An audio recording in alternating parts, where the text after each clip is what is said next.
Hello, can you hear me? Can you hear me?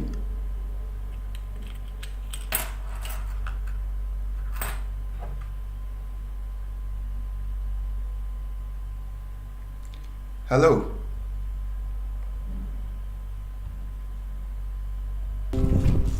Hello.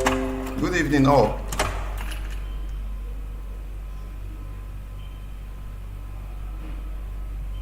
Can anyone hear me?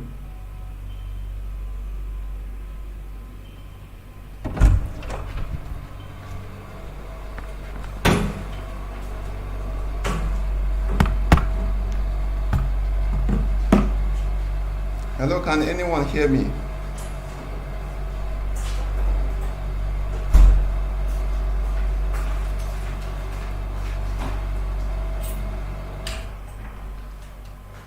Hello, can you hear me? Can you hear me?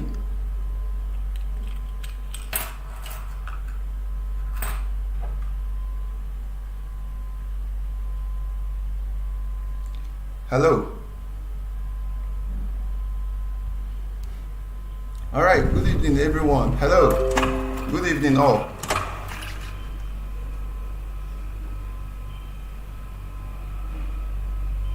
Can anyone hear me?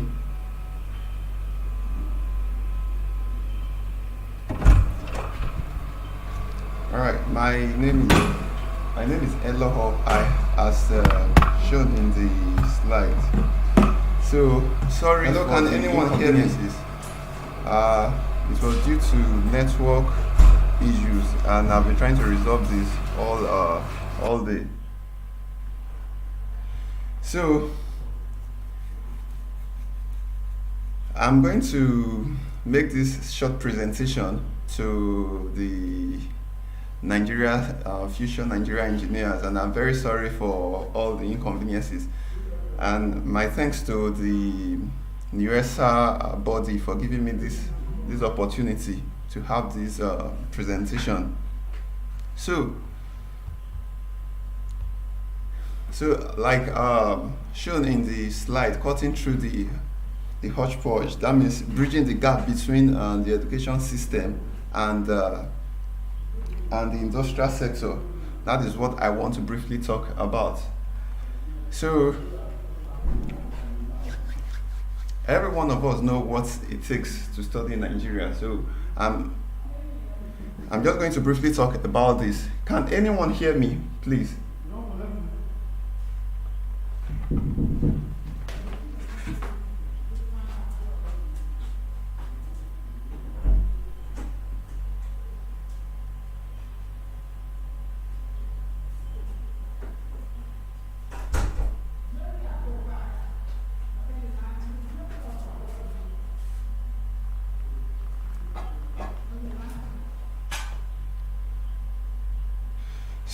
So let's start the presentation fully. Introduction. It is a known fact that there is a huge gap between the academic sector and the engineering sector. So what I'm going to do is I'm not going to read the slides. Usually what I'm supposed to do is I'm not even supposed to prepare a slide. It's supposed to be like a talk, because what we want to analyze is not something that can be written in the presentation to all.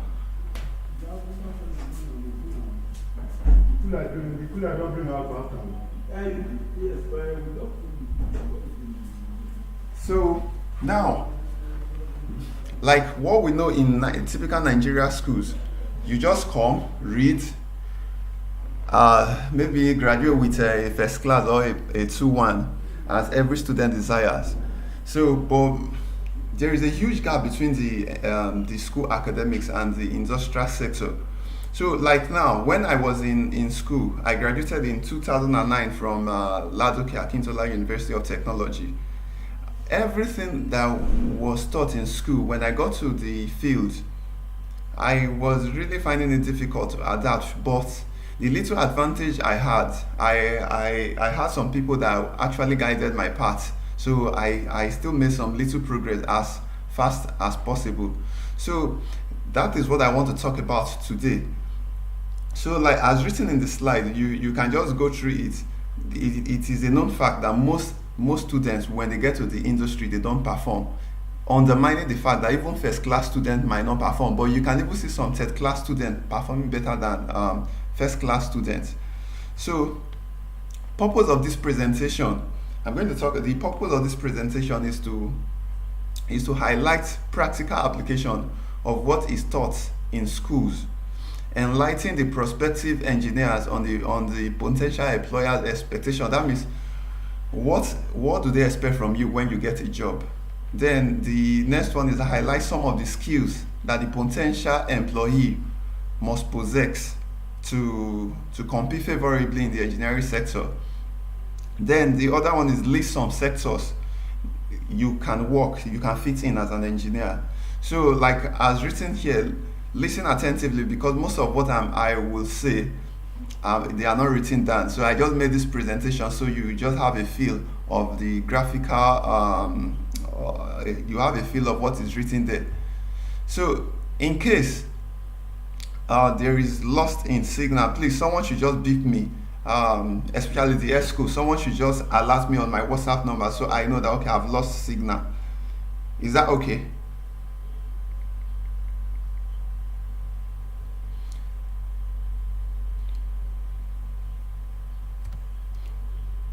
So, this is the big question. Is academic knowledge applicable in engineering workplace? So this is the big question. Some people will say, if you start what, they will tell you, oh, Nigeria, the syllabus is updated, this, that, it is not applicable, and what they are teaching us in school is not correct. People abroad, they have better syllabus than the people in Nigeria. That is what you hear people saying. So, but basically what I'm going to tell you now is everything that is being taught in school is applicable. But the major problem we have is the way it is being taught in school. You find it difficult to really relate it to what is being done in the industry, because there is no practical application of what is being taught in school. Like if you go to most universities, there are no equipment. No, how many practicals have you done in a typical university? So it is really difficult. If it all depends on your personal belief and your personal strength to go the extra mile. That's when you can actually do something meaningful in when you graduate from Nigeria schools.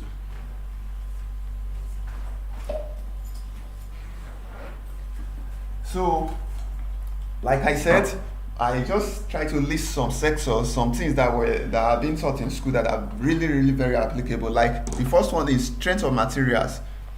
Every student of mechanical engineering department, civil engineering, or maybe agric engineering, you've studied, you've done something on strength of materials, and this is the basic foundation for most civil engineers. So this course is actually one of the best, one of the most applicable courses in the industry, especially the oil and gas sector. Sorry, the way I'm going to talk, I'm going to be relating more to the oil and gas sector because that's the sector I work. But as in, not minding the way I'm going to make this presentation, this is still applicable to all other sectors. So like strength of materials. The strength of materials, we've done like a deflection of beams in strength of materials. This is actually what is being used to design pipelines, piping, structural members for buildings, and etc. So you can see that everything is applicable. Fluid mechanics. Fluid mechanics is one of the, if you are a process engineer, maybe you're studying chemical engineering now, when you get to the industry, you might not actually see anything chemical engineer. You might be seeing something like process engineer, fluid flow assurance engineer, some things like that, some funny names. So these are still fields under chemical engineering. So when you get to the industry, you might not see anything that, oh, this guy is a chemical engineer in Shell. You might not see something like that. You might just see, oh, he's a process engineer in Shell. He's a process engineer in Alcon Nigeria Limited. He's a process engineer in Delta Africa. He's a process engineer. You might say, oh, this guy is a fluid flow assurance engineer. So many funny names. Like actually mechanical engineering, if you get to the industry, you're not going to see you might still see mechanical engineers, but most time, like me, I'm a mechanical engineer, but I'm now a pipeline engineer, they call me most times. So you won't hear they calling me a mechanical engineer, you'll be hearing they calling me a pipeline engineer. You will hear others being called piping engineers. You will hear some being called um, rotating equipment engineers, some funny names like that. So it is very key that you as a student you begin to tailor your knowledge toward how to fill this gap in the university. So like programming, this is more of a computer related course. If you go to like IT department at work, they do most of this programming, they write queries to retrieve data and stuff like that. So everything that is being taught in school is just applicable. The only problem we have in the education system of Nigeria is they don't give you the practical knowledge. But as a good student, you should know how to tailor this your language to the industrial sector. Is it clear? So like typical electrical engineers, they deal on circuits, power, transmission, and stuff like that. I think theirs is even more practical because electricity is still electricity. So what they are taught in school, if you are really a good student and you've been taught by a good lecturer, you might see most of your jobs, of what you learned being practiced in the field. So is it clear what I'm trying to say? Sorry, I might answer some questions later in the presentation. So now, the next slide. Um, so I just try to list some engineering sectors available in Nigeria. So because as a student you might not actually know anything outside the four corner blocks of your school. You might not know, but thank God for internet now. Internet has made the world a global village, so you can actually have access to all these information, so you can actually know what is happening in the industry for the serious one. Then but during as at 2009 the internet was still very shaky. It's not as strong as this, so for you to even have information is very difficult. We go for night browsing around 2004 2005 to gather information for projects and stuff like that. So now, these are some few sectors I've listed. We have we have more than what is here, but basically this is what we have in mostly engineers might feel into. So first, the first sector I'm going to talk about is the oil and gas sector.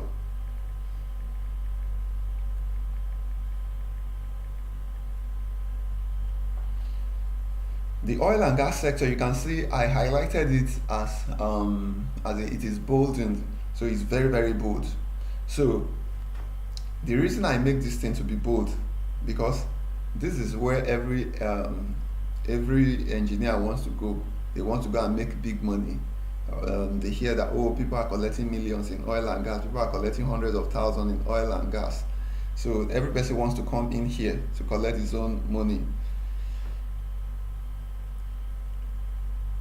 So I still have some subdivision under oil and gas, but the next sector is power sector. This is one of the sectors that is coming up in Nigeria. It's coming up very fast. So we can see there is major power problem in Nigeria, and there are new power stations, power plants being built, and they will be recruiting a number of engineers in the nearest future. So if you are in electrical engineering, mechanical engineering, and maybe instrumentation engineering. Okay, instrumentation is still part of electronics. There are still some courses that Unilag offers, which are more of electrical, but they have controls, instrumentation and controls. So all those guys might fit into this power sector. So this is a field that is really coming up very fast, that will absorb a lot of engineers. Then we have the automobile. This is a field, is like a dormant field for engineers. All engineers, let me say 90% of mechanical engineers have abandoned this field for artisans, for roadside mechanics, for people that will just go and learn mechanic, that, oh, automobile mechanic is a dirty job, is a poor job for graduates, so they don't want to go into this. But actually this is one of the sector that you can make quick money if you know what you're doing. So automobile, like you hear people talking about automatics, all these guys that carry computerized equipment to check cars. Go to Lagos, you see some of them raking in millions of naira in a month, whereas some people not in tie, wearing coverall cannot even make 150,000 in a month. So this is a very good field. Then the building and infrastructure sector. This is a sector mainly for civil engineers, mechanical engineers, and maybe some other guys, electrical engineers that might still come into the field. So we still have civil and public service. This is a political sector I just added because you will still see some engineers in the ministry doing one or two things in the ministry. So it's still a very good sector for some engineers that might still work in the Ministry of Works and stuff like that. Then we have the fast moving consumer goods, the FMCG, those people producing all the things like diapers. Maybe should I group Coca-Cola and all these beverage companies under this sector? They still take engineers. You still have engineers working in this sector. So, and banking sector, we all know that around 2004-5, the banking sector was really booming. That was days of Intercontinental Bank, Oceanic Bank, and all those banks. The banking sector actually absorbed a lot of engineers, even more than accountants, people that studied accounting and banking and finance. So, but however, even till date, most of the engineers, especially electrical and computer engineers, will still find themselves in this sector. Then we have the information technology. So I just use this name to encompass both telecommunication and everything. So you still find electrical engineers, computer engineers working in this sector. So am I making sense?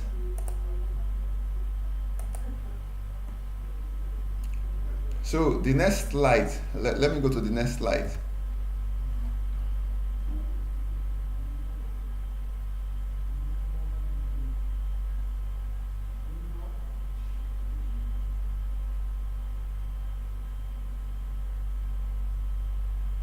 So I which of these fields can I work? So this is a question that even me, let me be sincere with you. When I entered university, till 400 level, even till 500 level, I never knew. All I knew was, oh, I'm a mechanical engineering student. So when I graduate, I'm going to be a mechanical engineer. So I'm going to work after my graduation, and I'll be a mechanical engineer. So I never really had clue, knowledge of what is outside there, because then communication was poor. You don't really. I grew up in the village, so I never had friends in Lagos. But for people that grew up in Lagos, Abuja, Port Harcourt, they might have good information if they stay with people working in this sector. So which of these fields can I work? Oil and gas sector. So the oil and gas sector can actually absorb every person that studied engineering, from let me say food science and technology, mechanical engineering, computer engineering, even agricultural engineering. You can still work there because agricultural engineering is still you still have some links to mechanical engineering. So you can still work. You can still find your way. I've even seen some people studied chemistry, physics, working in as engineers in the oil and gas. All they just need is to try and tailor their knowledge toward towards the field they are going for. So the power sector, mostly electric. You will find electrical engineers, computer engineers, mechanical engineers working in this sector. So, but this is dominated by electrical engineers. Then automobile, this is a field for pure mechanical engineers. Then maybe you might have some few electrical engineers or someone that just decided to learn something or to go into automobile. Then building and infrastructure sector. This this is a sector for civil engineers. But however, you know that in a building you still have plumbing. So plumbing is still a department under mechanical engineering. You have HVAC, that is your your ventilation system, your HVAC, your air conditioning system. This is still a department under mechanical engineering. So you can see that building and infrastructure, mechanical engineers can work conveniently in this sector. Civil engineers can work here. Then electrical engineers will be the one to do the electrical system, distribution system. Then computer engineers might still do some work in high tech buildings that you need programming and stuff like that. You can see some of the elevators we have, they are high tech elevators. So you still need a whole lot of people working here, but basically this is a field mostly for mechanical engineers, civil engineers, the key owners of this field, electrical engineers, and maybe some computer engineers. What I'm saying is, I'm not saying all that guys cannot work in these fields, but basically these are the key people that will work in this field that will get chunk of the jobs that are available in this field. Then information technology, we can see that this is a field for mostly computer engineers and elect, those guys that did elect. But I can tell you, this is a field that any other person can still work.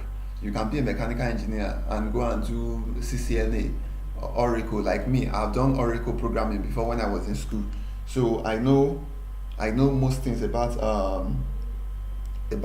information technology. I did Oracle. I did web design using Micromedia Dreamweaver or something like that. Then, so and I was really growing in my Oracle knowledge then. Oracle 10G.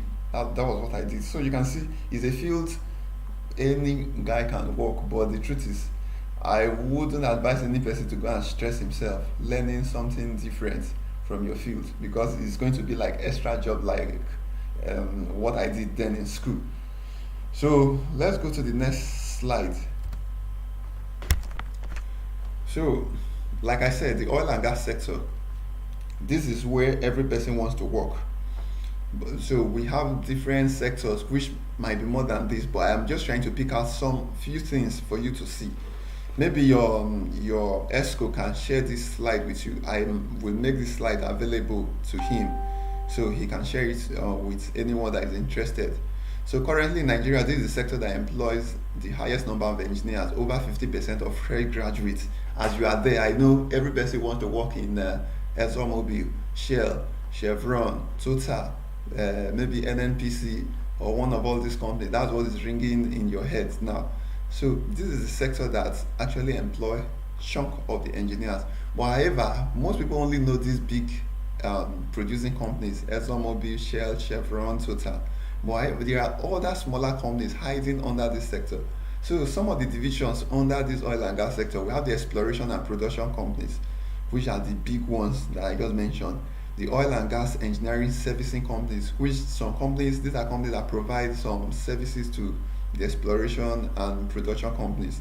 Then oil and gas engineering and consulting firms. So these are guys that does some design jobs for all the facilities being used by the exploration and production companies. Then the oil and gas construction companies. So these are the guys that does the physical activities, installation of these facilities. So let's go to the next slide.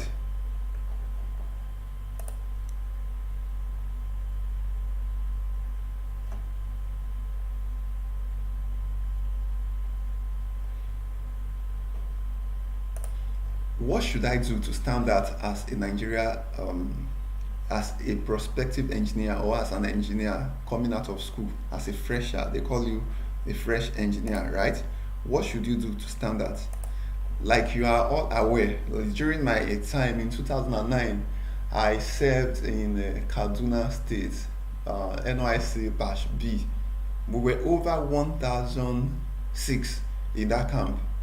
So you can see, if only Batch B in Kaduna State is 1,600, and Batch A, assuming is 1,000, Batch C is 1,000, that is averagely, that is 3,000 graduates in only Kaduna State NYC. Or let's do it this way. In my set in Lautech, we were like close to 200 that graduated in that year. So assuming we have averagely 100 students graduating from every university in Nigeria, So let's assume we have like 30 universities bringing out a mechanical engineer. So that's 30 times 100, that's 3,000 mechanical engineers coming out in a year. So other departments are still there: electrical, computer sciences, and engineering, which used to graduate a whole lot more students than mechanical. So we have chemical. So you can see we have over, let me say, on the average, we have over 20,000 engineers coming out of the Nigeria university system every year. So, and typically in a country like Nigeria, there are no jobs. So we have only few jobs. So how do you stand out to grab one of these jobs? The opportunity might just be one for you, and if you lose the opportunity, you might regret it. So how do you stand out? How do you get this job as a fresh graduate? Point number one is always look at for the industrial application of what you are taught in school. So I brought this point out just to encourage you in your academic studies. Anything that is being taught, strength of materials, deflection of beams, computer programming, don't just say, oh, let's read and pass ME 203. We dump it. Proceed to ME 204. We dump it. We go to ME 301 or this, or E 231 engineering mathematics. We just study it, score an A, dump it. Don't do that. Try and look at the practical application of what is being done. I know, like, engineering mathematics might be very difficult to see an application, but you can see a whole lot of application for strength of materials, fluid mechanics, let me say computer programming. That is even wide. So as a computer engineer, you should know the application of everything that is being taught in school. Once you've been taught something, you should look in detail at, where will this stuff be used in the field? Or is it just being taught to just pass or score an A or B in an exam? So the second point is you must perfect your writing skills. Your writing skill. As an engineer, you are not meant to be perfect, but at least 80% of your writing skills, you must perfect it, because engineering, you will be involved in writing reports, you'll be involved in writing specifications. Like now, if someone tells you, oh, I want you to produce an equipment for me, so you need to describe what you want to produce for the guy. You're not going to verbally tell this person, you're going to write it down. So your writing must be very concise. You must straighten your writing as an engineer, especially when you want to work in the oil and gas sector. People will review your writing to the extent that they will correct full stop, comma, and all those ones. So your writing skills must be top notch. Even if you are not 100%, at least achieve 70 to 80% perfection. I know this is not a major problem for most guys that attended good schools, but for us, coming from the village, you have to step up your game. Like me, I am not ashamed to tell you, I grew up in Delta State. I grew up in a village. So it was very, very difficult for me to really up my writing skills when I gained admission into Lautech. But thank God, with persistent and constant learning, I can tell you that, okay, even if I've not achieved 100%, at least I'm between 70 and 80%, and I can effectively communicate anywhere in the world. Very perfect. Is anyone hearing me? Sorry, can someone just type that? Okay, I can hear you.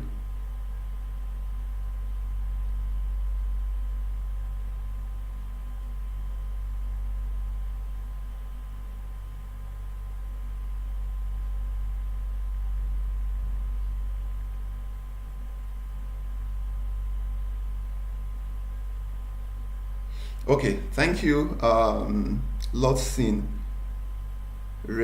Repulshuku. Okay, thank you, Tadios. Okay, must be averagely okay. So the next one is, do not go after companies where you'll be carrying files. Go for knowledge, it will help you in years to come. And this point is actually applicable to your industrial training opportunities. That's your IT, your sidewares, and stuff like that. So when you go for IT, there are some companies, I don't want to mention companies' name, Don't go for where they will pay you money, 30,000, 50,000, and you will not learn anything. You will just be carrying files for one oga, or typing, stay in front of one computer and be typing. You know, it's not going to help you. Like me, I did my IT in a piling company, a civil engineering company in Warri. I did not, though it was not what I wanted. I actually wanted a more mechanical, tailored company. But because of few opportunities, I did my IT in that piling company. But what did I learn from there? Immediately I got there, I attached myself to the mechanical department, doing repairs of cranes, hydraulic system, and stuff like that, earth moving machines. So, but do you know, after when I got back to school, I started I started doing load analysis using what I learned from my industrial training. I started applying it in school. You know, if you are using a crane to lift load, the crane boom, the crane will lift optimally when the angle of the boom is around 45 degrees. So that is what I learned. That was a practical experience. Then hydraulic system, how cylinders, pistons work. I had a better understanding of all these systems. So you can see I went for knowledge. I didn't go for money. One of my friends had his IT in NNPC in Warri. What was he doing? Warri refinery was not working well. What was he doing? They were paying him well. They had a staff boss, but me, I was using my money to go for transport. They were only paying me 5,000 naira. But the guy was just typing every day. He would type. He would tell me, he would call me, that, guy, I'm bored, oh, I'm just here. This, but we've gone for lunch, we've eaten, and this. But at the end, when he came back to school, he couldn't even write his report successfully. We were the one helping him. Oh yeah, tailor your report to this side. So at the end, the money he was paid, he spent it. The few I was paid, I spent it. I was paid 5,000 naira. I will spend maybe like 3,000 on transportation. I only had 2,000 naira left. So at the end, this money, this small money you have, you will still spend it. It's not going to last forever. So I'm going to encourage you. Please look out for a company that you can learn something, even if it is roadside mechanic. Attach yourself there for 2 weeks. Learn something practical. It's going to help you. Then read. As an engineer, if you think the day you graduate, that's the day you finish reading, you lie. That's the day your reading starts. Especially if you want to work in an engineering consulting firms where you'll be doing design. That is the day you will read times 3 of the way you read in school. I can tell you for the past 2 weeks, is it 2 weeks or 1 month since we started this lockdown, I have been sleeping early as 4 a.m. every day. What am I doing? I'm reading. I have a project I'm working on. So I need to read the standards of the company so that everything I do must be in accordance to this standard. I can tell you vividly that what I have to read now, I cannot even finish reading it till I die. So the best I can do is just read as much as I can. So if you think you once you leave school, oh, rest has come, unless you work in a company like where you won't be doing much work. Even if you work in Shell or Chevron, you will still be reading. So unless you just want to remain stagnant. So the day you start your work, that's the day you start reading. The engineering design sector is what will absorb most of you. And that is where the reading is. You're going to read as if you're crazy. Especially as a fresh graduate, you will read. Most people, nobody will come and start teaching you, oh, the stresses in this building, the stresses in this pipe. No one is going to teach you. They will only give you clue and you go and find it out. So the only thing I will advise you is everything that is being taught in school, at least try and remember 50% of it. Strength of materials for mechanical engineers, strength of materials for civil engineers. If you want to go into structural design, this knowledge must be at your fingertip. Then electrical design, your cable routing, it will still fall back to load calculation, all those ones. So those stuff must be in your head. Then training, attend training such as automation, process simulation, exploration training, piping design, electrical design. Depending on the field you are, depending on the course you're studying, you have to look for a training to attend even while you're still in school. So, like, let me use myself as an example. In 2004, I was in 100 level. In 2005, I was in 200 level. I met my mom that, oh, mom, I want to buy a laptop. Oh, I've been hearing people mention AutoCAD, this, that. And my mom gave me 100 or something thousand. I bought HP 530. I can remember, I think it's HP 530 or 510. Then, when I bought that laptop, I paid some money to some guys in Ogbomoso to teach me AutoCAD. They didn't really teach me much because the knowledge was not really that much available then. But at least those guys taught me how to use line, circles, ellipse, and all those small tools. So when after learning those stuffs, I used to come to class, draw, do some little drawings. But you know, as a student, I don't really have much knowledge of what to draw. So I was just drawing buildings, drawing tables, trying to use the knowledge of the engineering drawing, orthographic projection to make some drawings.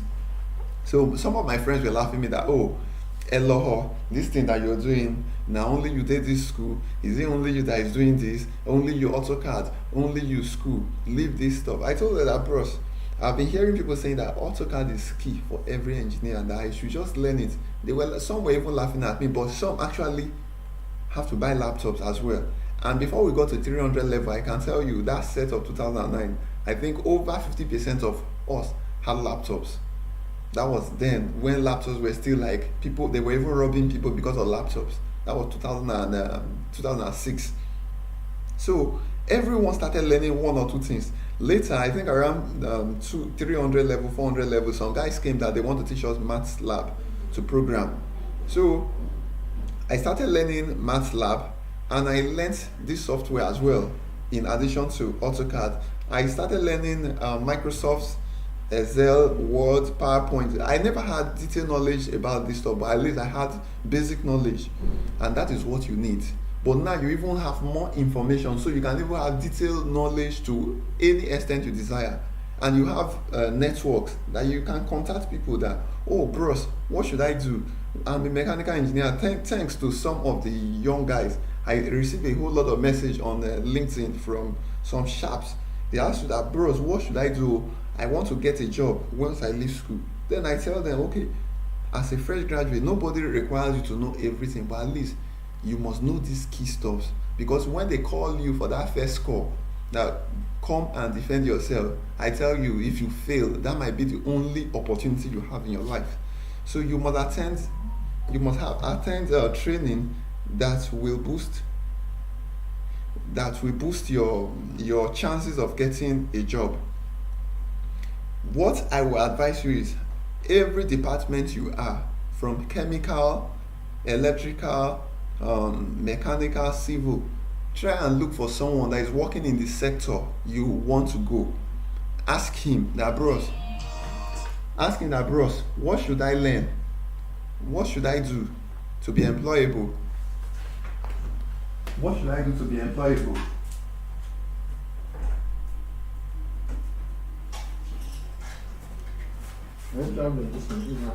So, I'm on call. So I'm just trying to attend to something. Medical personnel. A medical personnel. I told my NERESA president I travel to Bayelsa, so I'm on a transit camp. So just give me a 5 minute. Let me do some small tests. So I will be back with you in 3 to 5 minutes. Is that okay?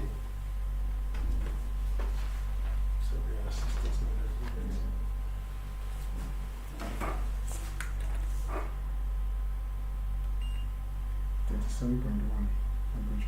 37.1. I'm sorry, please. Is that okay?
110 over 70.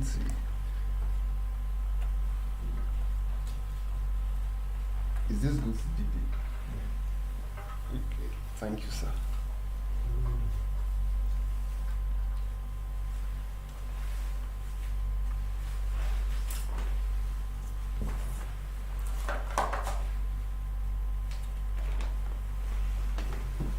Okay, I'm with you. Now, can you hear me, please? Someone should just type, I can hear you. Let me see.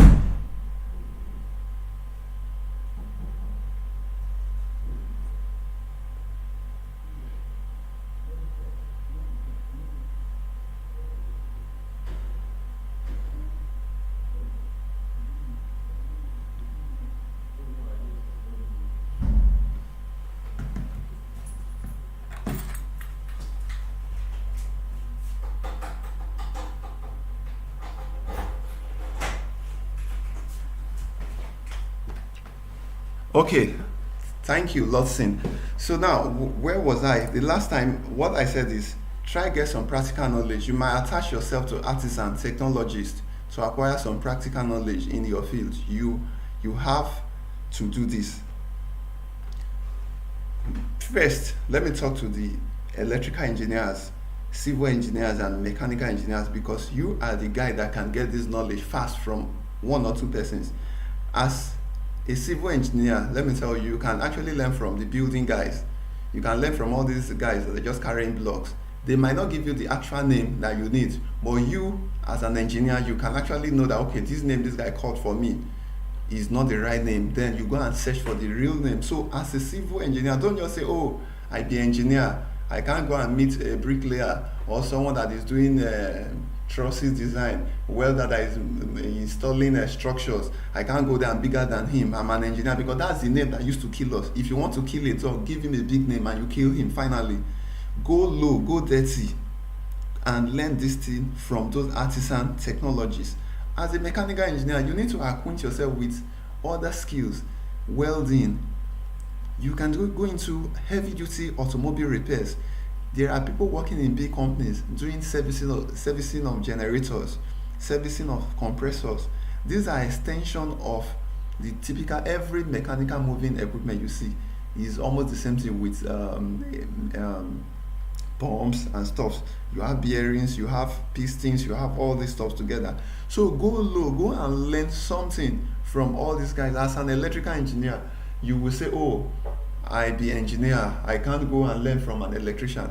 Do you know positive and negative? Some guys, if you ask them in 500 level, where is positive, where is negative of this wire, they can't tell you. They will go and connect everything upside down.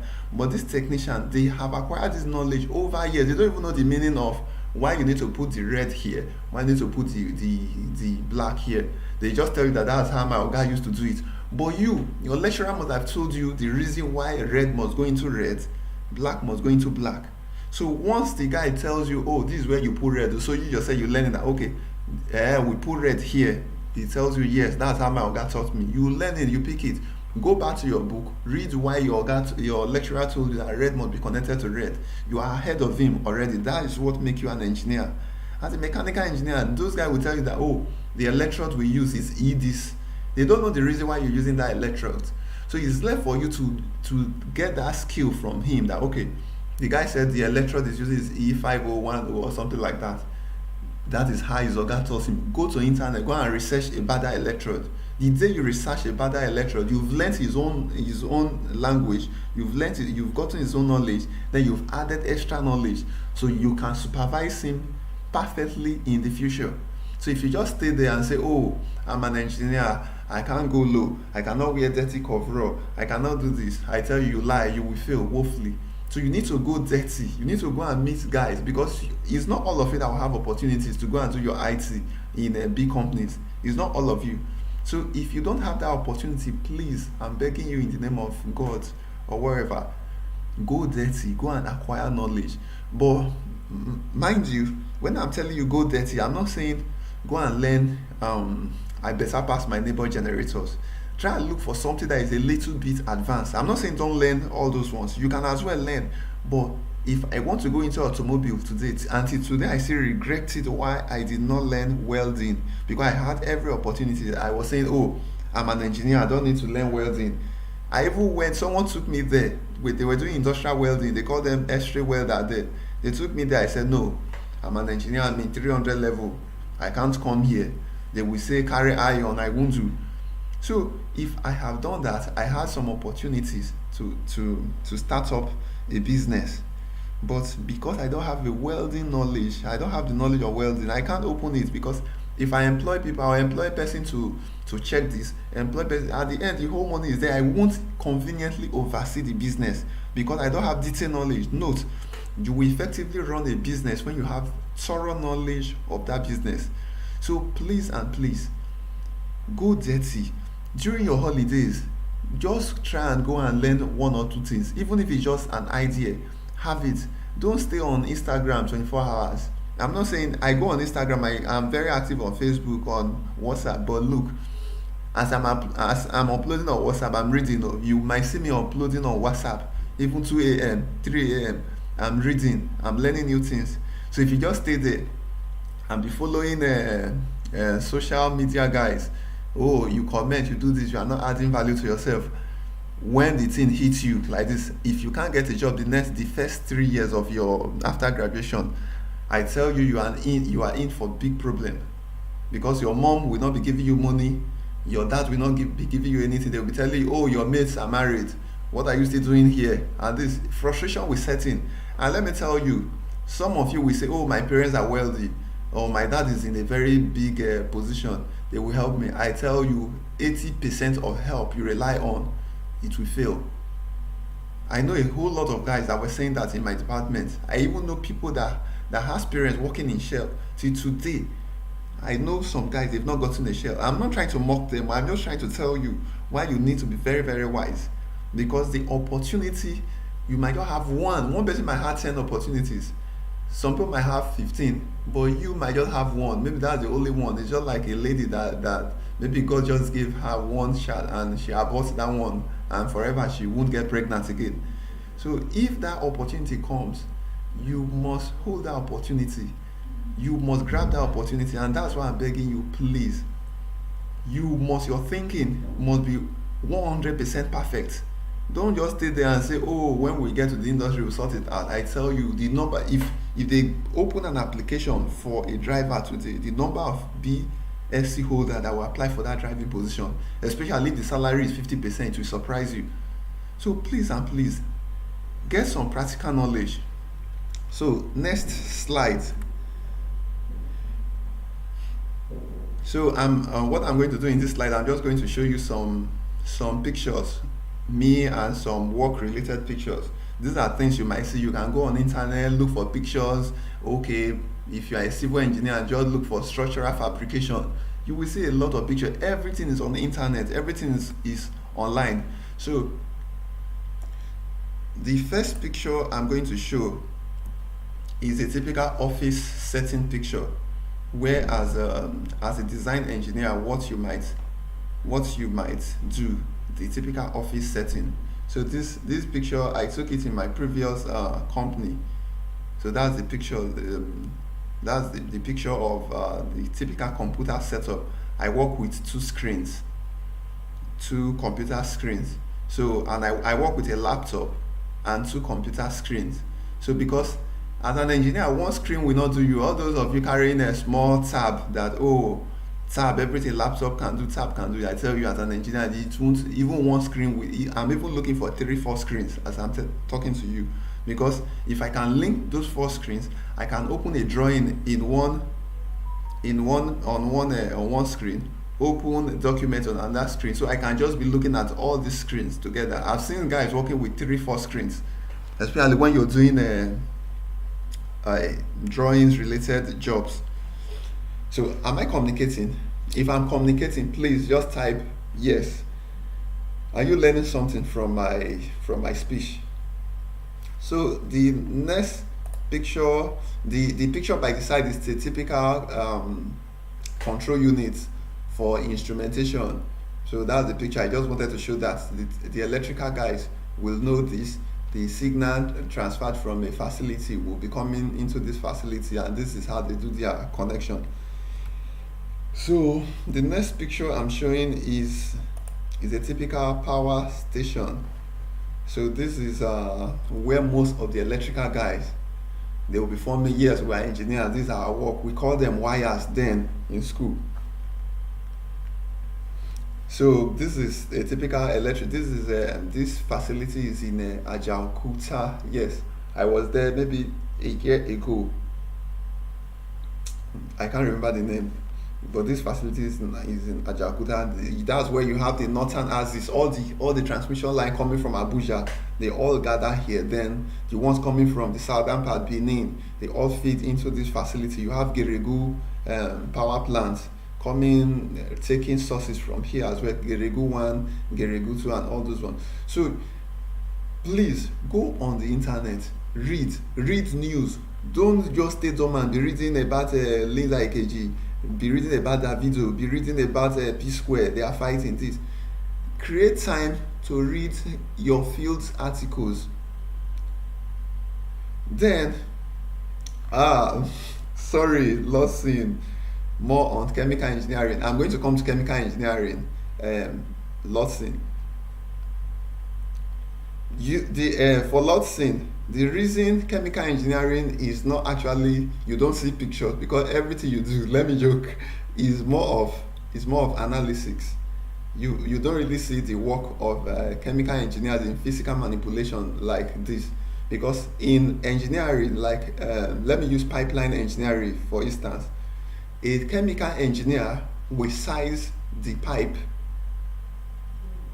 A chemical engineer will size the pipe. He will tell you that, oh, this guy wants to supply 1,000 liters of fuel to his tank farm in Apapa. So people will be buying 2 liters per day. These 2 liters per day, cars will consume 1 liter. So it is the job of a chemical engineer to actually pick this data, because let me discuss typical project now to give a better clarity about chemical engineering. Okay, now we want to build a filling station in Lagos. So what do you consider to build this filling station? You look at your location. You look at the population in that location. We have 1,000 cars in that location. And today you go and site a filling station that cannot service those 1,000 cars. If you site that filling station, the first day I come there and you tell me, oh, your fuel has finished. Tomorrow I come, your fuel has finished. Then the next day I might not even come. I will just be going to the next one. So what is the job of a chemical engineer in this? A chemical engineer is the one that will do, okay, we have 1,000 cars. Each car is going to consume 80 liters, an average 80 liters tank. This guy will come in maybe in 3 days to fill his tank. So it is the chemical engineer that will now say, okay, at the end, the total consumption for this area is 30,000 liters per day. So the filling station we are building is that it must carry 30,000 liters per day. That means the tank you are going to install there to store the fuel you will buy from the distributors must house 30,000 liters to accommodate fuel consumption. So now, is it every day you'll be bringing tankers to fill your filling station? No. You might be bringing 3 tankers so that you won't be bringing them every day. So now the chemical engineer will still come out and say, okay, no, we need to be bringing in tankers here every 3 days. So therefore, this 30,000 I've calculated, we need to multiply by 3. So you do 3, because 1, if you're bringing those guys every day, risk is increasing.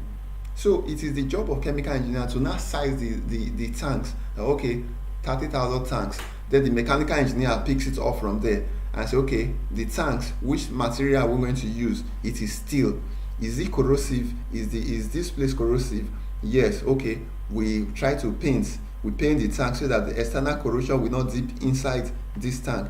Mark you, a chemical engineer can as well do corrosion analysis. So you are going to work in a team of engineers that will be doing all this analysis together. So that's briefly what a chemical engineer does. He's the one that conceptualizes the project. He's not the mechanical engineer that conceptualizes it. It's the job, let me say 80% job of the chemical engineer that conceptualizes this project. But you might not hear them. You might not hear me calling them chemical engineers. We call them process engineers. Exactly. So they are the one that conceptualize this project. Then the mechanical guys, civil guys, they continue from there. So the next picture that is on the screen is an offshore platform. So this is an offshore platform. Very complicated. Is a very complicated facility. You can see a whole lot of pipes. This is where a civil engineer will prove his worth, because you must size all the lines in this platform from A to Z. It's the civil engineer's job. I tell you, we grow gray hair, and you are going to learn a whole lot of softwares as a chemical engineer. So the civil engineer is the one that will design the pipe standing on the water. So civil will design the structural members. The process guy, you will not see his job, but is the one sizing all the pipes where the fuel is flowing through or crude oil is flowing through. Then the mechanical engineer is the one that will do the mechanical design of this facility. Like after the process guy has done the sizing, it is left for the mechanical guy to go and say, okay, the process fluid, the process guy will say the design pressure is 20 bar, the operating temperature is 30 degrees Celsius. So it's now left for the mechanical engineer to use those data provided by the process guy to do his mechanical calculation, like wall thickness calculation. What is the minimum thickness of pipe that can resist this pressure? So you can see how everything is coming into place. So engineering is not a one-man show. It is an aggregate of a full team. So I've explained the job of a civil engineer, a process engineer in this facility, and a mechanical engineer. Then engineering has gone beyond those days that someone will go there and be staying with one switch, and off it they say, the tank is full, off it. Then the person is sleeping, then everything is on fire. Instrumentation will have to come in, and that's where you will see electrical guys. They will automatically write a program that if this tank is 80% filled, this pump should shut down automatically. So that's the job of where you have all these instrumentation and control engineers, and they can be electrical guys or computer guys or all other related fields.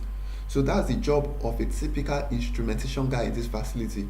It will tell the program will tell this guy that when the volume is almost zero, shut down, so that the pump will not go and suck air. Let me use the language suck air. So you've done something on cavitation, NPSH, net positive suction head.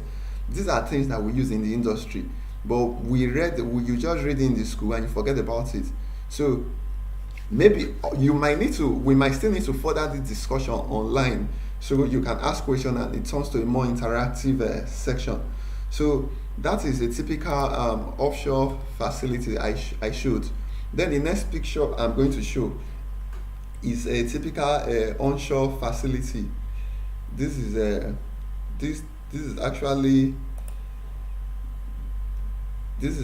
picture of this refinery in Port Harcourt. There is a facility at the back that was built for all these heavy products from crude refining. So you can see how scattered everything is. You can see different pipes running, some painted red. Some of you might have heard that anytime you see any pipe painted red is a safety related line. That is for fire water. Anytime there is issue in the facility, that's the guy carrying the water, and it must be 100% operational. So that's the guy that is carrying the safety of this facility on his head. If anything fire accident happens here and that fire water line is down, that means this facility is gone. So you can still see other product lines, small lines.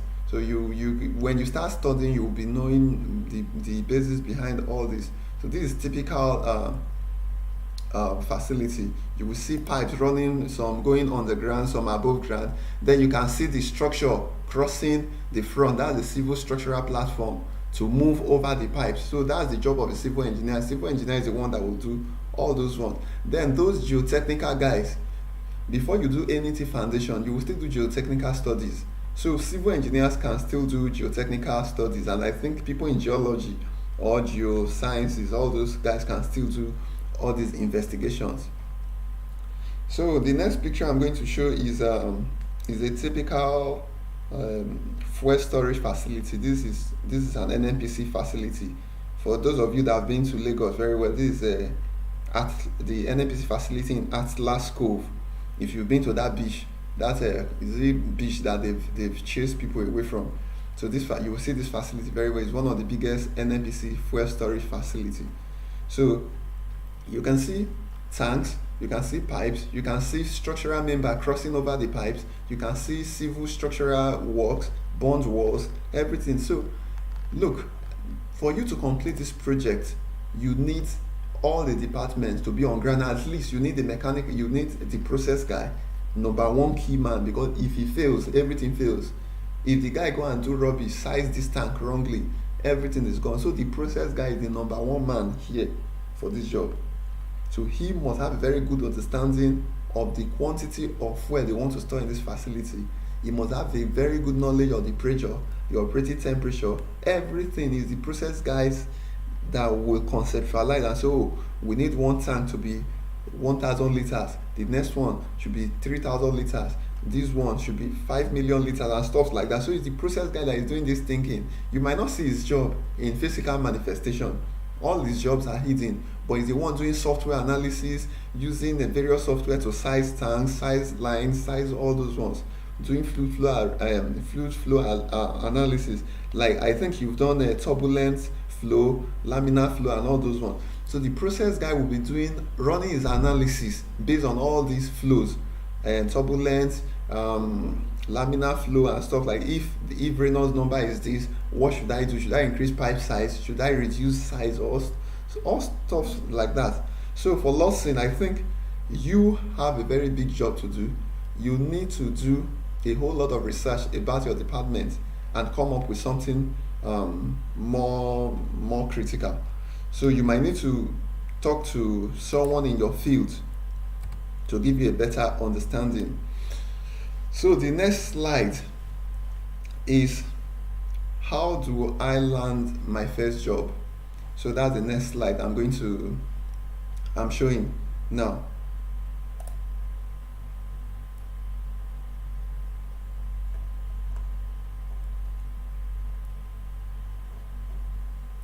So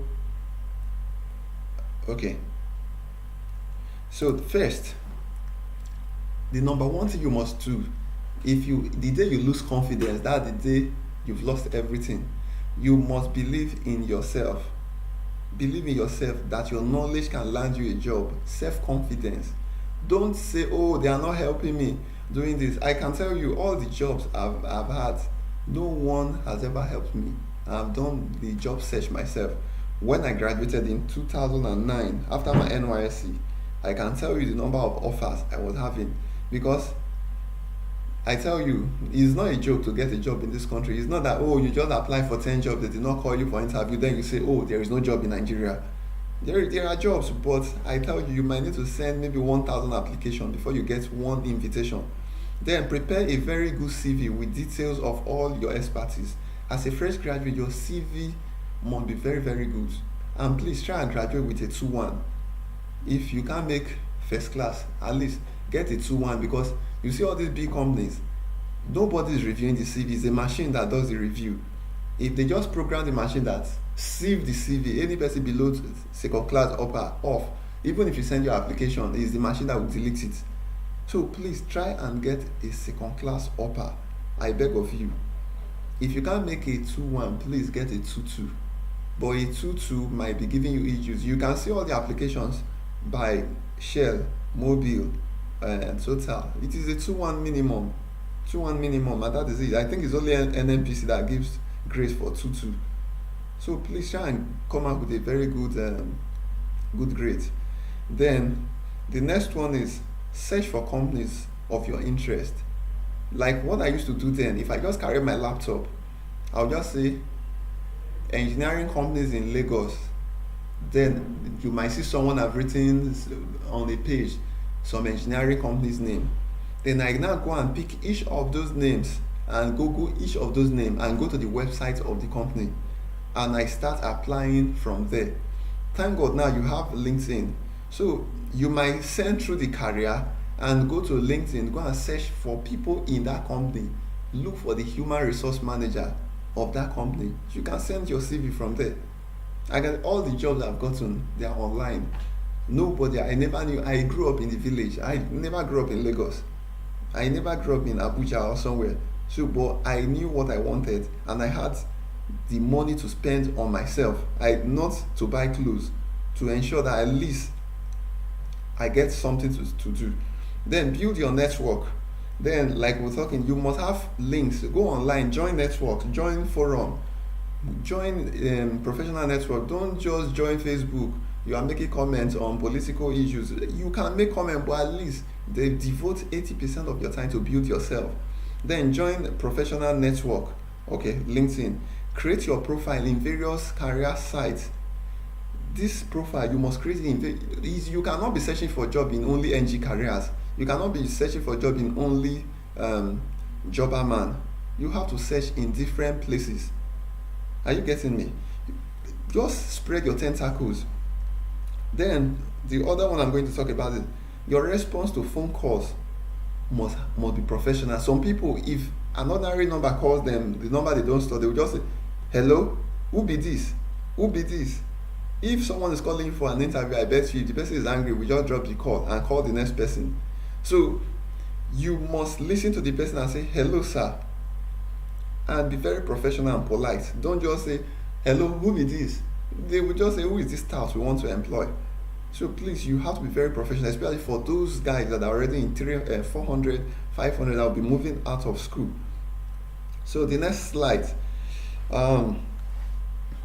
The next slide is just general discussion that I want to give you my own story, my own life story, so that at least you can learn from me and learn from others as well. I'm not saying all of you might pass through what I've passed through.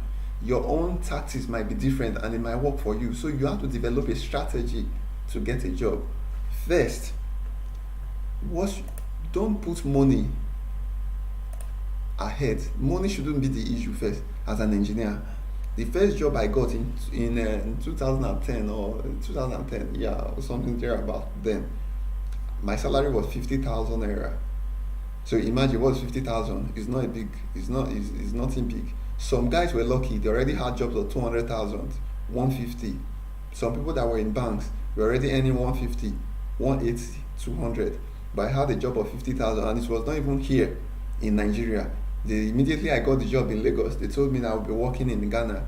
But I looked at the company profile, I looked at the career path ahead of me, I said, okay, I can learn something from these guys.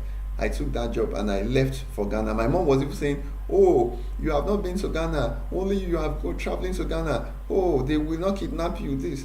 But I said, no, I've checked the profile, I've done my due diligence on the company, I've checked some information and I knew this is real. So I traveled, I did that job for almost 4 months before I got another offer for these are fresh graduate jobs, I'm telling you. What did I do? How did I land the first job? After I've searched for companies in Lagos, I found the name of the company. So I went into the website of the company, I picked their career email and I sent that email to the person that, dear sir, I am a fresh graduate from school. However, I can conveniently use AutoCAD. I can use Microsoft Word. I can do SolidWorks. I can do modeling. I can do all this. So immediately the guy got the email that at the end I concluded that, okay, I'll be a very good asset to your company if given a chance to prove my worth. Immediately the guy got the email. It didn't even take him 5 minutes. The guy replied that, okay, call this person, he will attend to you. So I called that person. The person said I should come to Lagos. Imagine I'm coming from Delta State, not even worry, from a village in Delta State.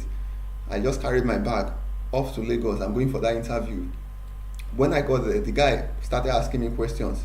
My confidence was high because I had a cousin that I've already slapped my head at. Hello, for you to land a job in this country, you need to be very confident. Even when you know you don't know that stuff, don't Don't say you don't know. At least you must have an idea. Say something. You confidently say that thing. Don't say I don't know. The day you say you don't know, you failed. Why won't you know? At least have an idea. Say something that, okay, based on my little knowledge, this is that. So when the guy had the interview with me, he called the guy and said, I think this guy is good to go. He will perform. Let's give him a chance. Though he don't know much about our job, if we give him like 1-2 months. They just told me that, guy, the next day you are entering motor to Ghana. That was how I joined motor in Yaba, and I peeled out to Ghana, and I worked there. I gathered some knowledge. I was there for some months before I got another job in Lagos as a fresh graduate as well. That job was paying me 72,000 with a better career path. That was where I spent almost 9 years. I spent over eight years in that company, and that's where I learned most of the things I have learned. Engineering is not all about money. How much was I started that job with 72,000. After 2 years, I was earning 100 or something thousand. So, but with time, engineering, the day it will pay you. Once you have the knowledge, your confidence will increase. And when you apply for a job and you meet the real job, from 100,000 you can even go to 600, you can go to 700, you can go to 1 million. So it's a gradual process. Don't say, oh, someone is driving a Range Rover, me, I want to drive it next 2 years. Please and please be prepared. Be prepared to have patience. Be prepared to send a whole lot of CVs out. So basically, that is what I want to tell you. But I think there is. Okay. So now I'm going to mention some softwares that you can use as an engineer. I omitted it from this slide. I don't know why it is not showing in this slide. So every engineer, please listen attentively. Every engineer, as a process engineer, that's a chemical engineer, I think you'll be hearing about HISIS. You'll be hearing ChemCAD. Google, make some inquiries. You must learn at least that software. ChemCAD, HISIS, those two software, have an idea of these two softwares. Then every engineer, any field you are, have a very good knowledge of AutoCAD. For mechanical, civil engineers, you must have a very good detailed knowledge of AutoCAD. Then all engineers must have very good knowledge of Microsoft Word, Microsoft PowerPoint, at least average. But Microsoft Excel is the key. That is the software that is used for most analysis and calculations. The era of someone coming in to say, oh, the velocity is distance over time, so you start using calculator to punch this over. Someone will just program that formula in an Excel. Anytime you come, you just put your input there and all the answers come. You say Q equals to VA, that's your flow rate is equals to velocity times area. You've already known that the formula is there. Any day you come, you just input your velocity and your area and your pipe diameter, and your answer comes out. And in so doing, there is no error. So once you test that formula every day, once you test it and it's working, you lock your Excel. So that's what you'll be using. So you develop a mini software. Excel is a software you use to develop your own mini software. So Excel is very important for all engineers. You must be very, very good in Excel, especially chemical guys, because that's what you'll be using most time for your analysis. Mechanical, you use it. Civil, you understand all these building collapse happening everywhere. You need to know Excel. That is the key analytical software. Then MATLAB can still do analysis, but it's not really as used as Excel. Then this other guy, MathCAD, is used as well, but most times it is used in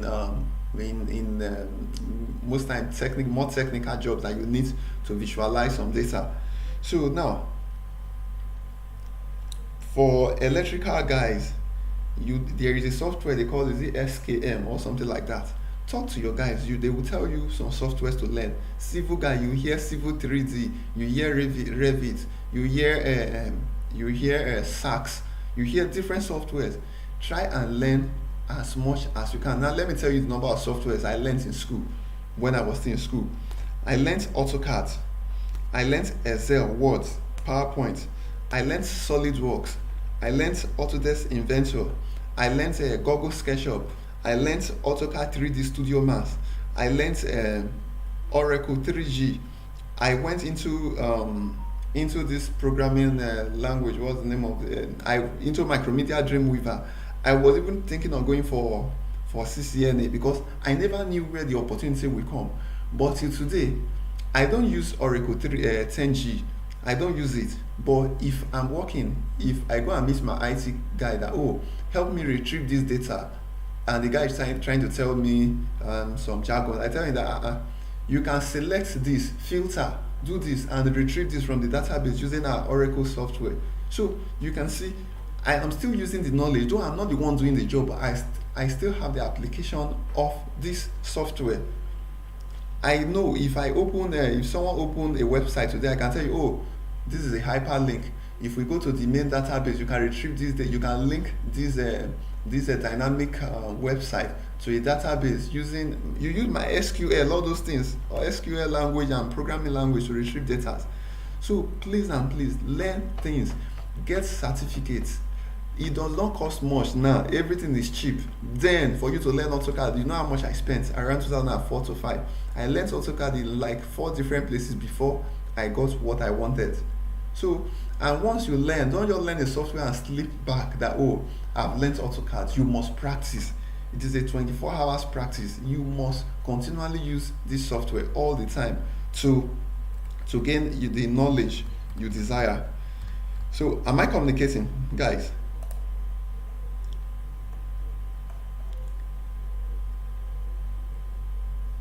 So basically that is what I actually wanted to present to you.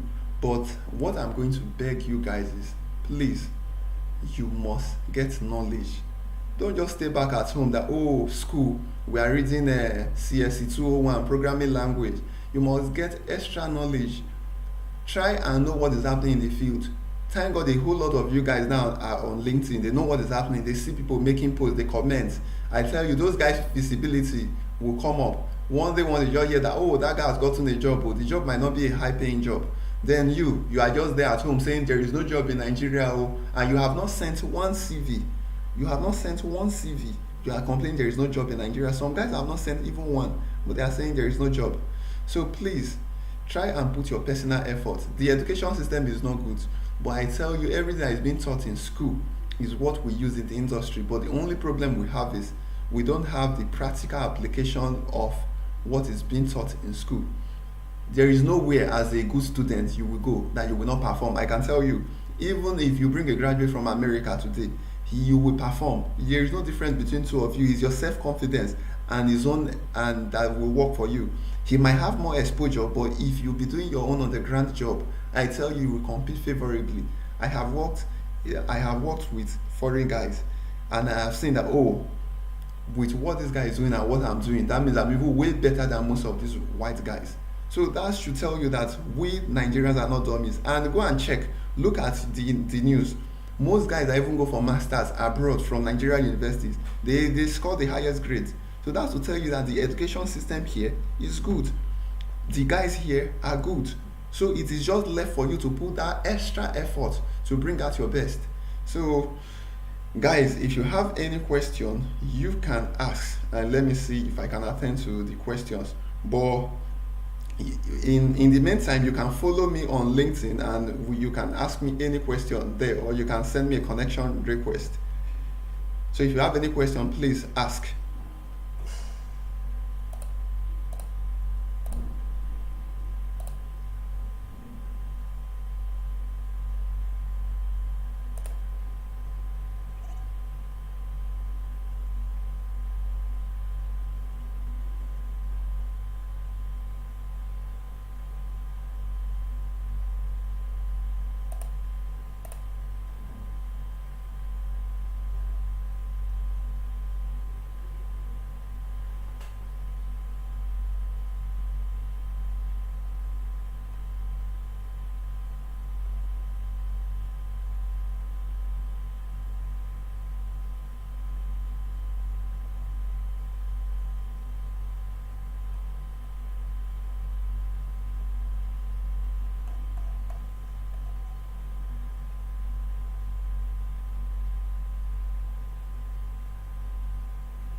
So any question? I've not seen any question.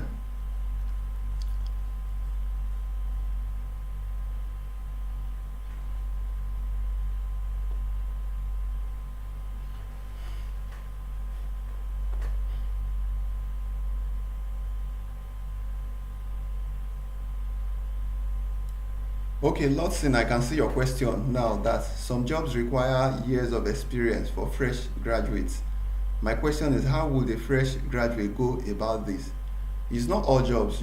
I've seen a lot of jobs for the past weeks looking for fresh graduates.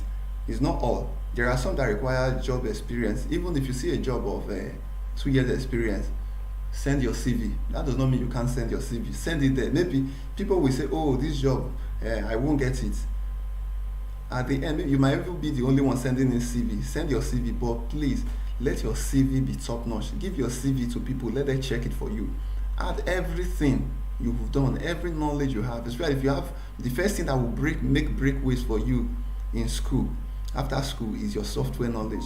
Because that's the only thing that can sell you easily. You've not had any experience.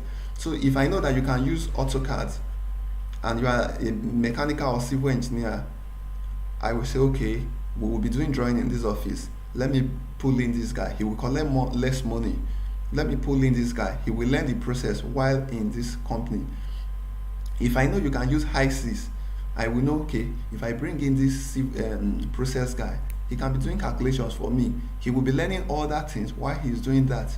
He can do process P and ID using AutoCAD, so he knows how to use AutoCAD. He will do that job. So firstly, they want to use students as tools. They want to use you to achieve, to make things, to make money. But don't mind, because you have to enjoy your job. You have to learn in the process. But before you spend like 2 years, 3 years, you will find you will say that, okay, you've come up, and you can even go and negotiate your salary. So basically, even if you see a job of 2 years, 3 years experience, please apply. And you know you meet the requirements, apply. Don't say because you are just you don't have experience, you don't apply. Then Adenigba David is saying, thank you for the lecture so far, sir. As a civil engineering, are there any recommendation you can give in order to prepare ourselves for the labor market? It's even easier for a civil engineer to even enter the labor market. It's very easy for a civil engineer if you know what you're doing, because as a civil engineer you must have learned all these civil 3D, and your lecturers are always very good because they do extra. Some of them have their own companies, some of them are doing extra curricular activities. So I know most civil engineering lecturers, they are very good. So please learn softwares as a civil engineer. Go for all those, just make some research about, I know civil 3D is there, Revit is there. There is this software that is used for analytics. There is all those few small software. Learn those ones. Then go dirty, because if I come and I tell you what is foundation, you don't know what is foundation. I ask you what is lintel, or how do they call it, you don't know. So that means I can't even use you. If I tell you what is concrete mix, you don't know. What's the ratio of granite to this, you don't know. So you need to learn all these things from even local guys.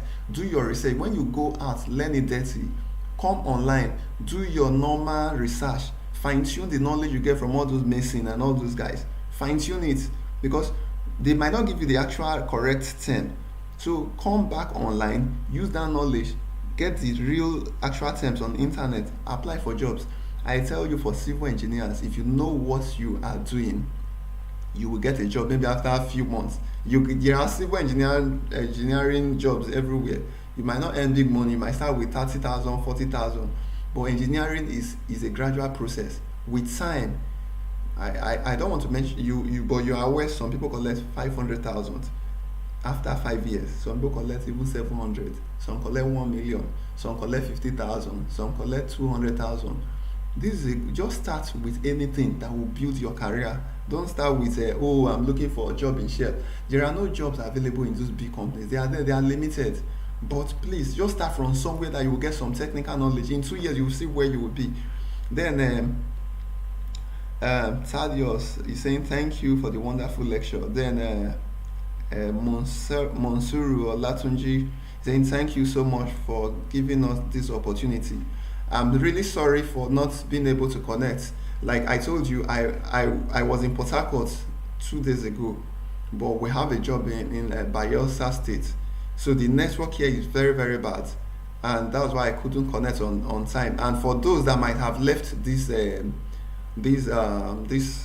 presentation, maybe if there is time, I might make another presentation for some guys.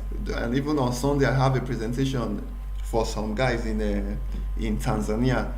They called me that I should come and make a presentation. I have been doing stuff like this. I've done it in Lautech before, around 2015, and those guys that took it serious, most of them are already working. They might not be earning big money, but I know some of them are in average companies, at least getting knowledge. In the next 3 to 4 years, they might hit what they are looking for. Then, okay, Thaddeus is saying thank you for this wonderful lecture. Okay, so I believe that's all I have had, and I'm very sorry for taking your time. Thank you for giving me the opportunity. My name is Eloho Ugojo. You can add me up on LinkedIn. Ask me any question.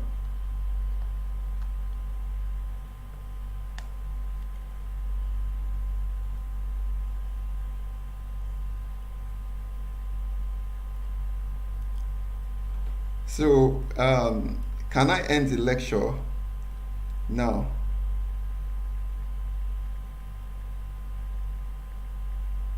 Or is there any other question?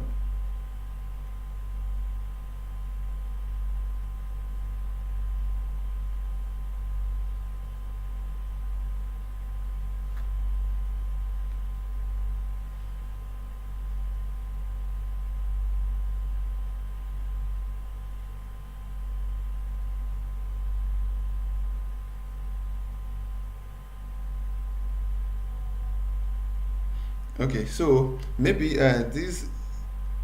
So talk to Dauda Nuesa president. I really thank you for putting in a whole lot of effort, because this is an opportunity we never had during our own time. But thank God we have educated, as in guys that really have the interest of students at heart. Then people were just contesting to make money from Nuesa, Names, and all these things. But I really commend all of you for for putting in effort to make yourself better engineers. So thank you. God bless you. God bless us.